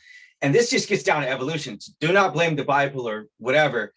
There's an emotional reason why women are, and there's a evolutionary reason why women would be more emotional or more bound by sex. You know what I mean? For them, as you mentioned briefly earlier, it makes more sense inside of evolution why a woman would take sex more seriously. Now, I've been with a lot of women who have no inclination whatsoever about anything other than it just being a sexual act. So I'm not saying that is always the case, but you got to understand the totality. Even if we just throw God out the equation for a second, you have to understand, if you're going by, especially by your model, there's going to be some implications following as a result of this. And so it's just a matter of understanding. And that's why the guy has to be there to protect her, if people are coming in, maybe, or trying to manipulate your wife, et cetera, the man has to be in there to step up and say, hey, you need to not take on this X, Y, and Z responsibility that's going to maybe push you over what you're able to do. So it has to be a partnership. You're trying to make it sound like, oh, man just has a club and just knocks the woman out and just takes her back to the room, things like that kind of caveman mentality, which actually used to happen inside evolution. So, if you're going by your model, that totally used to happen. So, it still can happen. Still does happen in some places. But you bring this up in context of a marriage that a man is bigger and stronger than a woman. And I don't see why. Yeah, why? I just explained it to you. Yeah, I just explained it to you. So if you can't understand it, in context expressly of a marriage, not a woman walking down a dark alley. Not a woman who's just out and about, not a woman who's out in a cave, in context specifically to a marriage. Why is that important? Well, I've just explained to you, because you have to have the stronger person being the head of the house. If you why? Can't. Okay. That's not an answer to why. Let me explain what I'm asking, because maybe I'm asking. I get what you're getting, but good. I get what you're saying, but good. So the majority of decisions in the house do not involve any concern for violence. Most people are completely unprepared for violence one way or the other, man or woman. All right. I can't remember who it was that said it, but there was someone who was a famous self-defense teacher who said any self-defense class where you're not actually hit is worthless, or some variation of that. Where you're not hit. Where you're not hit. Yeah. Well, because if somebody's never been hit before, they don't know how to take one. Just being bigger and stronger than a woman does not mean you are going to be capable of protecting her from somebody who is already violent. Maybe you will. More likely, you will not. Okay, but you're more likely. You got to understand, there's a Latin phrase, ceteris paribus, or paribus, that you're more, all things being considered, you're more likely to be able to do that. You're right. Maybe I'm not going to be able to get into a fist fight, beat up 2 or 3 guys trying to bug my wife, but I'm going to be a lot more likely than my wife. So you're why does that, so why should this convey you with authority over her in a house she shares? Why? Yes. Okay. So a couple of reasons why. I've just explained it's not just that men are physically stronger, okay? It's men that are more emotionally and more logical as well. Again, we could take this back to evolution. So women are incapable of thinking in a more rational way. They use more emotions than not, okay? So a woman may want to take on X, Y, and Z to help this person or whatever. It needs to be, you need to have the guy there who, I don't know, I'm probably going to get some hate on this, but to say that we can think about this in a more logical, rational way. Just think about how many philosophers, maybe this gets down to some patriarchy as well, but think about how many actual philosophers you've seen who have been women, okay? It's not to say that women can't be smart or intelligent or educated, et cetera, but that's not their main. Okay, so they think about things, is what I'm trying to tell you. Okay, so let's do a little if-then exercise. Okay. Are you familiar with those? I will be.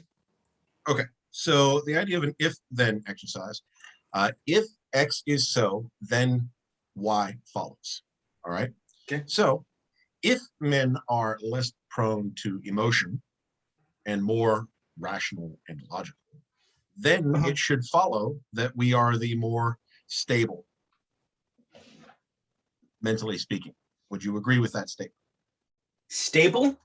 Yeah, we're mentally stable, we're mentally healthy. Yeah, sure. Okay. Men comprise about 2/3 of worldwide suicides. All right. So that does not look good for the assertion that men are more mentally stable or that we are less emotional. Does it? Okay. So the expectation should be that if we are less prone to emotion, and if we are more logical, and if we are more mentally stable, then it follows we should be committing suicide less often. Well, there's lots of other things to factor into that, Robert, that I think that would be a ridiculous assumption to just make, to say that you're drawing a correlation there, because men do more dangerous jobs, okay? So for example, suicide is, I said suicide. Robert, let me finish, please. People who are in the police force, I believe, do not quote me, but I believe I could look this up. I believe that the police have the highest suicide rate in the world, at least in America. So if men are doing more dangerous jobs, then they're subjecting themselves to situations where they could develop PTSD as a result of having to put your life on the line, or you as a soldier. Women aren't in those combat roles. So you have that, and then you have the additional stress of having to maybe being the breadwinner, et cetera. So it's not just a direct correlation that you're, there's lots. So let's take a look at that. If these suicides are a result of high stress positions, then it should follow that women in those positions, being, according to your position, less emotionally stable and more emotional in general, then they should be committing suicide more often than men. Do I need to tell you that that's not the case? Well, again, there's other reasons. We can factor into some other things here. So if you're trying to just say, we're going to take a look at, whether or not it's exactly 50-50, or if there's other variables to take into consideration, Robert. So you think suicide is generally an emotional choice? It could be, maybe not necessarily always, could be a chemical. There could be some chemical. Emotions are all chemicals, so. Well, okay. Well, then if you get down to it, then everything is chemical. That's. Well, elements aren't. That was a little chemistry joke. I said elements aren't. Okay. Chemicals are a combination. For those who don't get it, chemicals are a combination of elements. Okay. So there's other things to take into consideration. So you'd have to present me the statistics, and then I would have to take a genuine look as far as if you're okay. So let's take for example let's say like let's just say for example a police officer. Okay, so if you're going to say that a female police officer is less likely to commit suicide than a male police officer, which could be the case, I'm going to grant that for a second. Well, then you also have to take this into consideration, is that people might in situations just be less inclined to be disrespectful or try to hurt a woman, because it's kind of like maybe you can call this evolutionary as well, that we're less likely to want to inflict some kind of disrespect or pain or whatever onto a woman. As guys, we want to take on like a challenge or whatever, right? So beating up a woman might not give us this is the same kind of satisfaction or challenge. As guys, we want challenge. So that could be something that's playing a role into that as well. So maybe women's out patrolling, maybe they don't have the same level of incidents or whatever. That would be something we have to take a look at, the actual incidents that are causing people to, you take example. And there's ample data on the causes of suicide and whatnot. So, I mean, you can take a look at those. Yeah. And as you like, but at the end of the day, as it is generally more driven by emotion, and men tend to be the ones who commit suicide far more often, regardless of profession, it doesn't really support the position that, it's just that women are too emotional to be in charge of things. No. Moreover, I did not say they're too emotional. Don't straw man me. That's not what I said. I mean, well, too emotional to be in charge of their household. That's not what I said. So don't straw man. If you're saying that the man is over the woman in the household because he is more rational and more logical and less emotional, then you are thereby saying that a woman does not have the mental, emotional stability to run a household. Robert, okay, let's say this is the marriage, and let's even say that let's say we break it up into 60-40, something like that, 70-30. It doesn't mean that because I have a 60% advantage over a 40%, that I'm going to be able to make the best decision using 60%. Okay, you need to take you need to have the emotional element in there as well. You need to have the maternal. That needs to be factored in. So what emotion do you not have? What? What emotion do you lack? I'm not even talking about that, for example. But let's just say if I were to close one of my eyes or even open it up halfway, okay, I need to be able to see something in a full perspective. It's the same way as like whenever I was mentioning about seeing a movie. Well, your wife looking at you objectively is going to be able to find out things that maybe about a situation that you're just going to see because you're in a tunnel vision of your own personal bias or whatever. So just in the same way, both, doesn't it? Yes, absolutely. So you're making it sound as like the man just makes this, here's everything we're going to do this week, and you have no input. That's total BS, Rob. And if any man does that, that's absolutely wrong. I'm telling you, you need to be working together to make these kind of decisions, Robert. I would agree with that. So it's fine. I mean, that's a pretty bad straw man. If that's what I completely agree. You need to be cooperating together. You do not need nor require some hierarchical position of the man is over the woman and has authority over her within the context of a marriage. That is totally unnecessary. So let me ask you something. Okay, this is, since you got to ask me, like, I'm going to ask you something. Okay, so if there's a situation, let's just say, okay, so you and your wife have conflicting ideas inside of your marriage. You want to go to vacation to Disney World. She wants to go to, you live in Texas, right? No, I'm in Kentucky. Why do I keep thinking, okay, you're in Kentucky. She wants. There's nothing here. Honestly, is there anything to do? I mean, I've been in Louisville. Like if you like if you like camping, then yeah, there is. Okay. Kentucky has some stuff, but it's not like there's a Six Flags here or anything like that. Well, is there anything good in any surrounding states there? Man, not really. I mean, I like the outdoors, so in that context there is, but other than that, not really. There's not like a Six Flags or like you've got the state fair that comes around once a year. It's, you know, it's Actually, kind of, if you really want to do something like extravagant, you're probably gonna have to leave this. okay. I love this city, but you can do everything here in like a year. Wait, are you in Louisville? Yeah. Okay. My best friend actually lives in Louisville. So actually I've been there a couple of times. I really liked it because it's a big city, but it's not a big city. So it's kind of like an in-between. I'd call it an in-between city. Yeah, it's the 16th largest in the country. But it's not like a New York where it's just obnoxious. No, it's not New York. No, it's not like New York. New York is obnoxious. Like I'm from California, so we're 2 hours away. I've never been to New York City, so I couldn't say. But it has a reputation. I'm 2 hours away from LA. Every time I fly into LA, I'm getting out of there as soon as possible. Mm-hmm. I spend as little as time as in LA as humanly possible because it's dirty. There's a lot of people. There's a lot of violence and stuff. So a lot of crime. I always get in and out of there. But where I am specifically, there's absolutely nothing there. Bakersfield, California. It's like the armpit of California.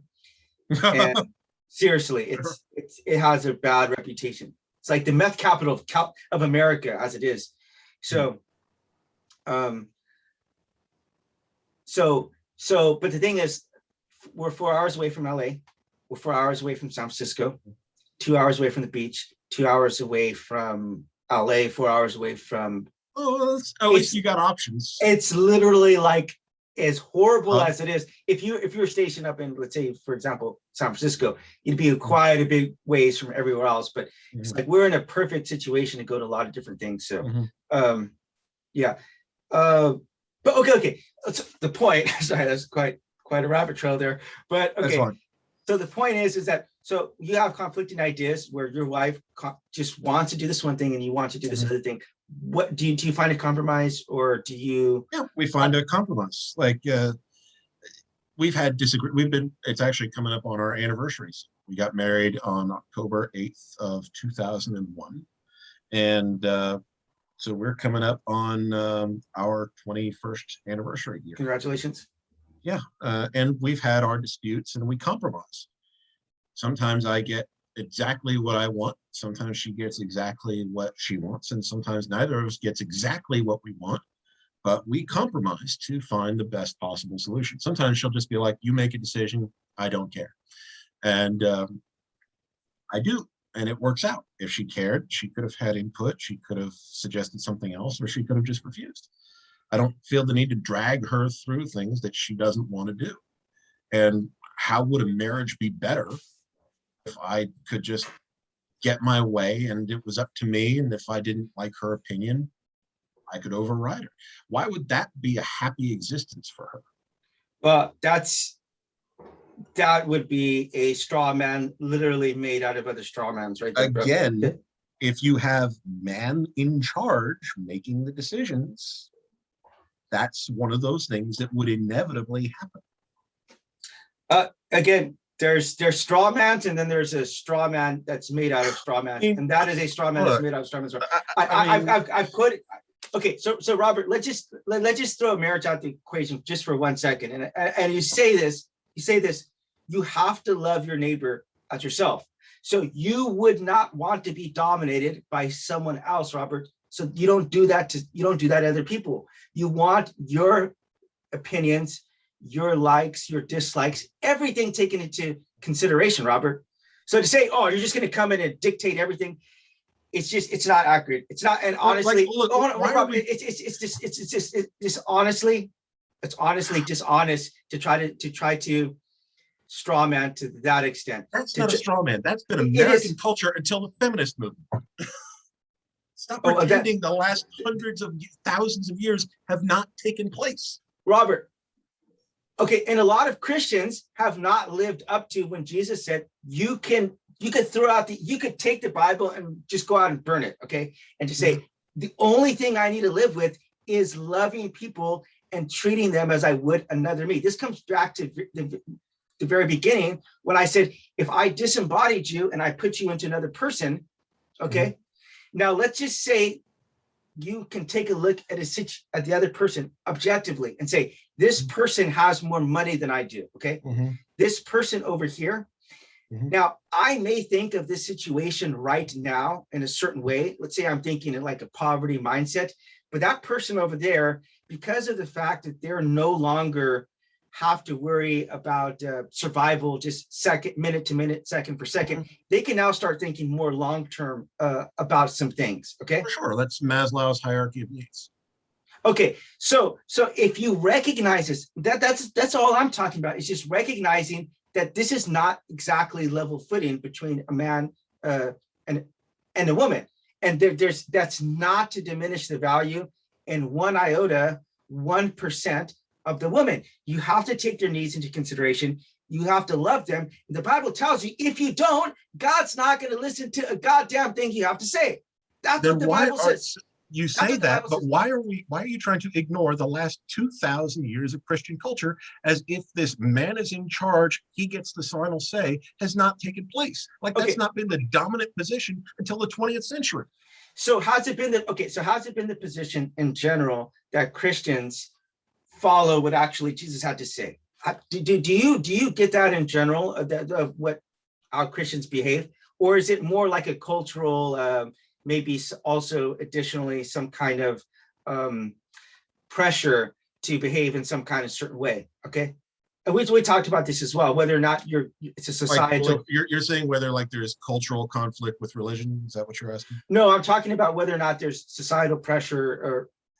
Okay, whether they're true Christians or not.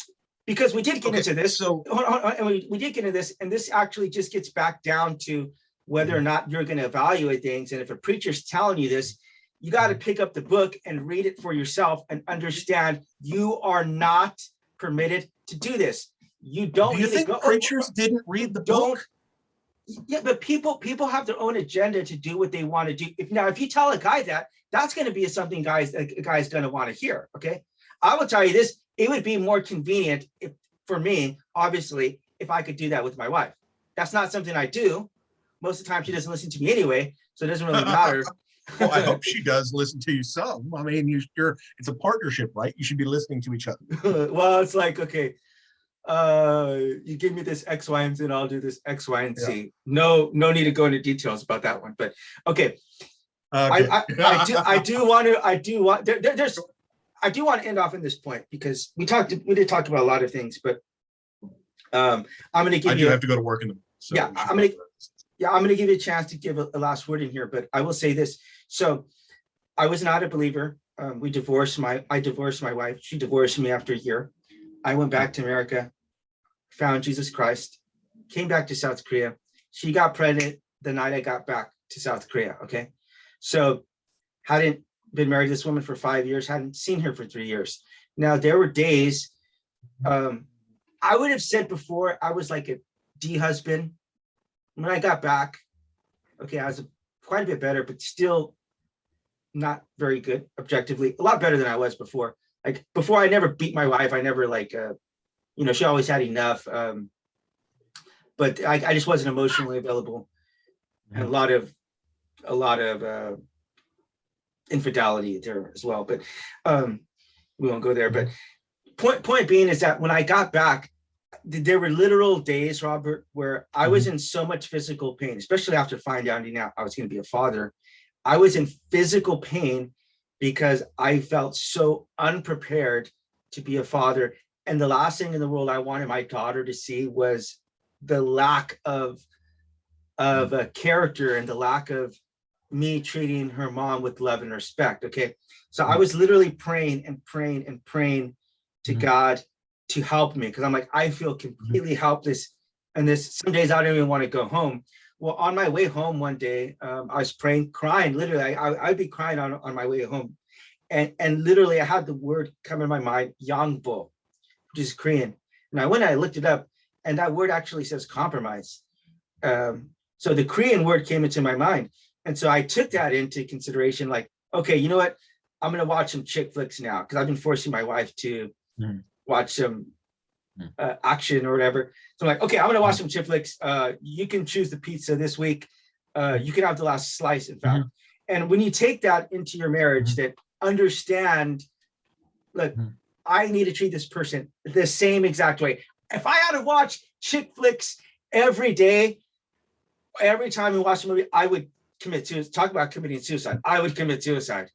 And by the way, and I wouldn't blame you, because most of those are awful. Yeah, that's something. There are two good ones I can think of. Two good ones. There's a few. Which ones are those, by the way?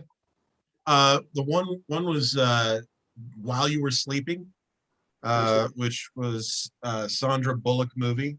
Oh, Sandra Bullock. Will not watch it. Oh, I love Sandra Bullock. I always have.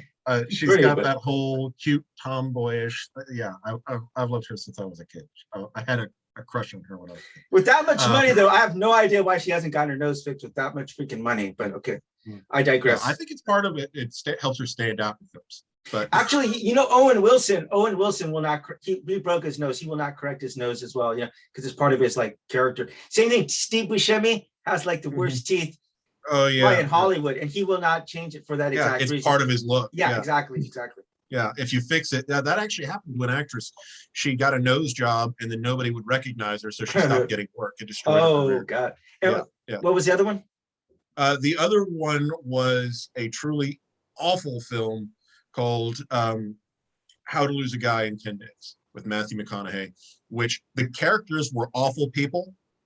The only decent part of it was where awful people paired up, but it was hilarious watching them destroy each other for no reason whatsoever. It was supposed to be a rom-coms are one of the most toxic types of films you can imagine, because if you look at it, the characters are almost always just awful people. They're either dumping perfectly good marriages over nothing, and their marriage ends and they get up with somebody else. They throw away everything. They don't put any work into their relationship and whatnot, and then they go pair off with someone who's as bad as they are. One of my wife's favorite one we can watch together, which is good compromise, is Shallow Hal. And I hate to say this, but when my wife was pregnant, the last couple of weeks she was bedridden before she gave birth, and so we got to watch the first season of Desperate Housewives. I must say, I actually enjoyed myself. And if you are looking for a compromise, talking about compromising for guys, that is a pretty damn good compromise, because it has something for both of you there. So they have some interesting storylines. There's some character development, but there's also some occasional violence. So, you know, it's a nice little mix. I've never seen it. I might give it a shot at some point, but the title has got to be honest. It's kind of off-putting to me. Yes, yeah. But you know what? But the thing is, from what I saw when I used to see the advertisements, it is totally different, right? It is totally different. It's like a nip tuck. Nip tuck would be something that both a guy and a girl could sit down and watch together, and neither of them are going to be pissed off that they're, you know, because sometimes I have to watch a chick flick and I'm like, oh, get me the hell out of here. You know, I'm like, come on, seriously. That's what, you know, I'm trying to find plot holes in the storylines, et cetera, et cetera. But if you go with either those Nip Tuck or Desperate Housewives, again, the storylines in there, it's not just like a typical soap opera. It's like no guy would, maybe a plus member might like watching a soap opera, but your average heterosexual guy is not going to like watching a soap opera. So no. But if you have that, I'm just saying it's a good compromise. If I force my wife to watch like some action sci-fi, she'll do it, but she's not going to be happy. Like, she's not going to be happy while doing it. So, and if I have to watch a straight chick flick, I'm not going to be happy either. So it's a good compromise. And that being said, I just want to give you the last thoughts. I know you are it's late here, so if you wouldn't mind giving me your last thoughts, brother. Sure. Just to kind of reiterate, the issue that I take with Christian moral systems is the hierarchical and authoritarian nature that has consistently failed to yield reliable results in terms of making people into fully developed moral agents. It, if anything, tends to infantilize human autonomy, human choices, and human moral development. I think we have seen that again and again and again, and we can do better, and we should do better. The fact that we are capable of engaging in moral reasoning is reason enough to reject an authoritarian system. That's it? Yeah. Okay. Keep it short, Okay. So I will say this. I have tremendous respect and love for you, Robert. We're making another donation to your GoFundMe for these African guys. If you are interested in donating to that, we are going to put a link in this in the description here. So we've donated $30, so we'll make another $10 donation, bring it up to 40. Maybe we'll send your wife out another little Starbucks. You guys, I'm not sure if you guys have a stuff open there. As much as I can respect and appreciate you and very appreciate the time that you've taken to come on to here, I would say I have a hatred towards atheism. I might love the living hell out of atheists, but I have a total disrespect and I would call it a flat out hatred of atheism. But if there is one thing I'm going to appreciate about it is if you do have a critical way of thinking, and you can take that as I can take that same level of critical thinking and skepticism and apply it inside of Christianity and say, I'm not going to listen to what Benny Hinn or Kenneth Copeland or which one was Benny Hinn?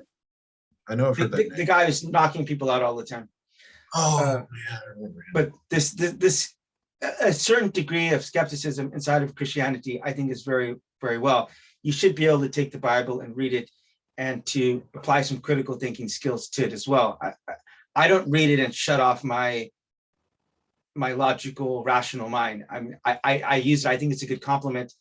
When Martin Luther made his grievances known against the Catholic Church, he said that if you're going to need to convince me with scripture and solid reasoning that what I've said is wrong here.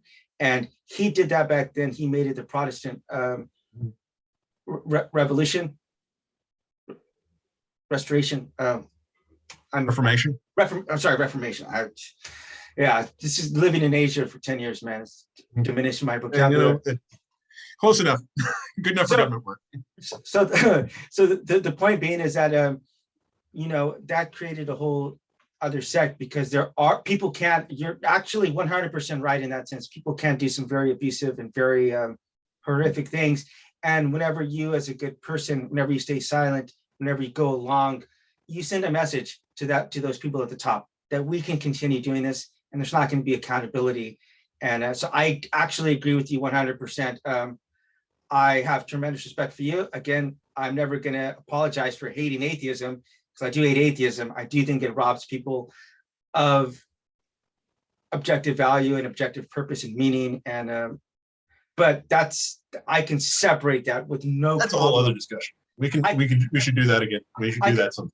But I have no problem to separate that. I would love to, God willing, one day I ever meet you, go out for coffee or beer or something like that. And I would vouch for you. And I would definitely pick you over 98% of the Christians I know, because there's a lot of people out there who see it as a way to abuse and to weaponize and to, and you don't seem like someone who'd want to do that. In fact, I know that you don't want to do that even with atheism. So atheism would make a poor weapon. I appreciate your willingness to sit down and talk to me. It is very much appreciated. Consider your credit to humanity. And we may agree on some points, we may disagree on some points, but one thing we don't have to compromise is our respect for each other. And so thank you for that. And with that being said, I want to thank you for joining us today. Please be sure to visit us at rhepodcast.com, our website, or Facebook, Instagram, Twitter. Email us at rhepodcast@gmail.com. I'm probably sure I'm going to get some hate mail as a result of this podcast, but we're just having conversations, and just because we believe something right now doesn't mean that we're always going to believe this. So if you would like to come on or like to see us talk about a topic, please let us know, and we look forward to seeing you back again.